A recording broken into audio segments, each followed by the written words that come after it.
Professor साहब आपको बताता हूँ कि जो नात शरीफ सुनने के आदाब हैं, अगर आप वो जो SOPs बताए गए हैं नात शरीफ सुनने के, आप बावुज़ू हों, आपकी पूरी तवज्जो गुंबद खज़रा मकीन गुंबद खज़रा पर हो, एक नात खान एक मेयारी कलाम जैसे सैयदी आला हज़रत ने मेयारी कलाम लिखे, या वो शायर जो हुज़ूर की बारगाह में मंजूर नज़र शायर उसका लिखा हुआ कलाम अगर पढ़ा जाए और सुनने वाला जो है वो अपनी पूरी तवज्जो के साथ वो नात शरीफ सुन रहा हो, तो आप यकीन माने वो बेशक बंदा बैठा कहीं पे हो तो वो उसके इश्क की महराज होगी, तो वो बंदा बैठे बैठे मदीना शरीफ पहुंचा होता है। मैं आपको अपनी बताता हूँ, बहुत दफ़ा ऐसे मौके मुझे देखने को मिले हैं कि मैं नात पढ़ रहा होता हूँ और लोगों पर रिक्कत तारी हो रही होती है। तो मैं समझता हूँ कि जब भी आप किसी महफिल नात में जाएँ, असल में इसमें एक इशू और भी है कि आजकल हमारे कुछ शोरा हजरात ने गानों की तर्ज पे नातें लिखना शुरू कर दी,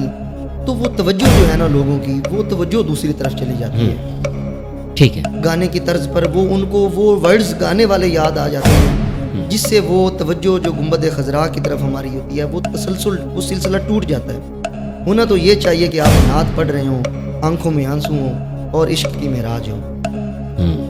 असल में सबसे बड़ा जो इफ़ेक्ट है तवज्जो हटाने का वो ये नाचा टापा। आप देखें, मैं आपको बताता हूँ, बहुत सारी महफिल में हम गए हैं जहाँ पे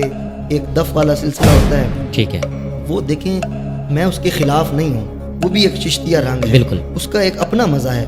लेकिन अगर आप देखें लोगों की तवज्जो हट के लोग नाचने और वहाँ पे धमाल डालने लग रहे हैं, तो आप समझ जाएं कि आप गलत डायरेक्शन पर जा रहे हैं। नात का ये मेयार नहीं है। नात का मेयार ये है कि आप नात शरीफ शुरू करें और लोगों के दिलों में हुजूर की मोहब्बत में आंसू आ जाएं और हुजूर की याद में, मदीनतुर रसूल की याद में लोगों के आंसू आ जाएं, तो समझ लें कि आप अपने सही माना में नात की अदायगी मैं ऑन द कैमरा में एक बात अपने दिल की कहना चाहता हूँ। डॉक्टर साहब, आपको शायद इल्म है या नहीं है,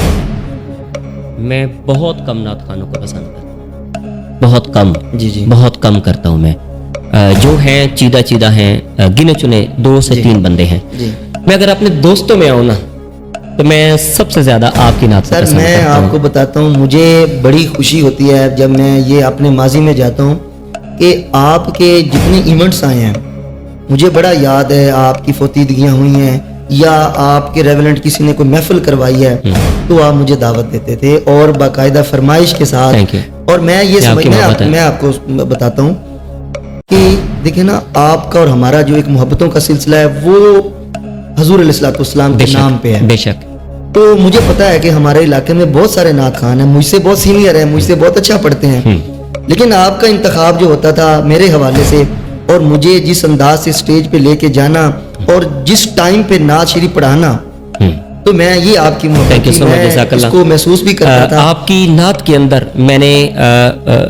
नाज़रीन कराम, मैं अपने दिल की बात यहाँ कहना चाहूँगा कि नात रसूल मकबूल सल्लल्लाहु अलैहि वसल्लम मैं खुद भी गुनगुनाता हूँ, मैं खुद भी पढ़ता रहता हूँ नात, और मेरी सरिश्त में शुरू ही से नात है। आई एम ऑलरेडी डॉक्टरेट, लेकिन ये है कि अब मैं जामियात में भी पढ़ा रहा होता हूँ तो मैं वहाँ भी नात खानी को फ्रंट पे ही रखता हूँ। लेकिन नात खानी के अंदर जो लहन, जो खूबसूरती, जो अदायगी, बल्कि लहने दाऊदी जो इनकी आवाज़ में और एक मुतरन्नम लहजे के साथ जो ये नात बारगाह रिसालत माब में सुनाते हैं, बेसिकली वो वर्ड नहीं होते, उनके अंदर का इश्क और अंदर की मोहब्बत छुपी होती है जो ये लोगों तक पहुंचा रहे होते हैं, और नात होती भी ऐसी है। डॉक्टर साहब, ये जो नात का सिलसिला आजकल चला हुआ है ये तो बिल्कुल ठीक है, आपके पसंदीदा तरीन सारे नात खूबसूरत पढ़ते हैं, जी बहुत अच्छा पढ़ते हैं, बहुत अच्छे कलाम भी पढ़ते हैं, बहुत अच्छा सिलसिला उन लोगों का होता है, बड़ी खूबसूरत आवाज भी होती है, लेकिन आप किसको सबसे ज्यादा फॉलो करते हैं? जिनकी नात सुनने के बाद आपके अंदर भी तब्दीली आ जाती है, आपने अपने आप को तब्दील भी किया और आप आज भी उन्हीं नात खान के साथ आप अटैच हैं। डॉक्टर साहब, मैं आपको बताता हूँ कि जो मेरा मिजाज है नात शरीफ सुनने का, वो हज़रत मोहम्मद आज़म चिश्ती रहमतुल्लाह ताला अलैह के, सुभान अल्लाह, बड़ा खूबसूरत नाम लिया आपने, उनको सर्च करके उनकी जो पढ़ी हुई लिखी हुई नातें हैं उनको सुनना और दौरे